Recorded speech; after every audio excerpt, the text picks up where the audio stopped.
Hi everyone, this is a follow-up to our previous hub-to-hub communication tutorial. And in this tutorial, we'll show you how you can use that communication technique to synchronize motor motion between two or more hubs. You can use this to build something really big or make multiple small robots work together. The setup is the same as before, where you have two or more hubs. And in this case, each one has a motor on port A. Before we dive into the program, let's have a look at the end result. So just like last time, we'll turn on both programs.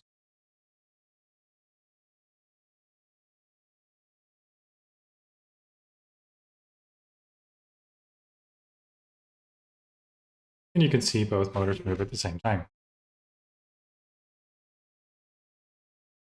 How does this work? In this case, we have one sending hub, which in this setup is the Technic hub, and we have a receiving hub, which in this example is the Spy Prime hub. But again, you could switch this around or use any other hub, or even use multiple hubs listening in on the same signal. The Technic hub is sending its values on channel 45, so the receiving hub is also listening on channel 45. Both of them have a motor set up on port A. The sending program is pretty straightforward. Let's look at the motor motion first. As you can see, it runs forward towards the angle of 180, and then later on runs towards the angle of 0. Because this is in a loop, it's going to run back and forth the whole time.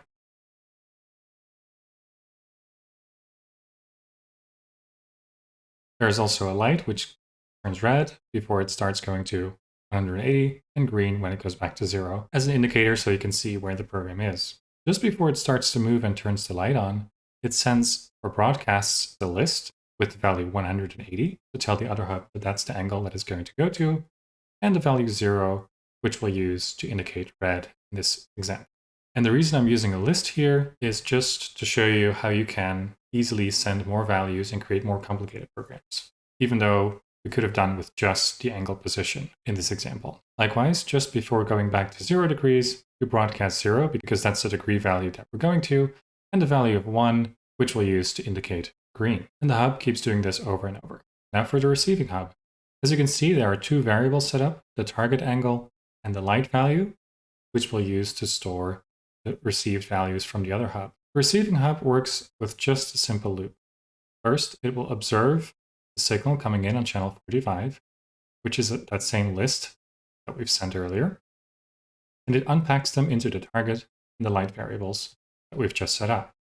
So if it receives 180 and 0, then the target value will be 180 and the light value will be 0. Now that we've received this list and unpacked it into two variables, we can use them in our program.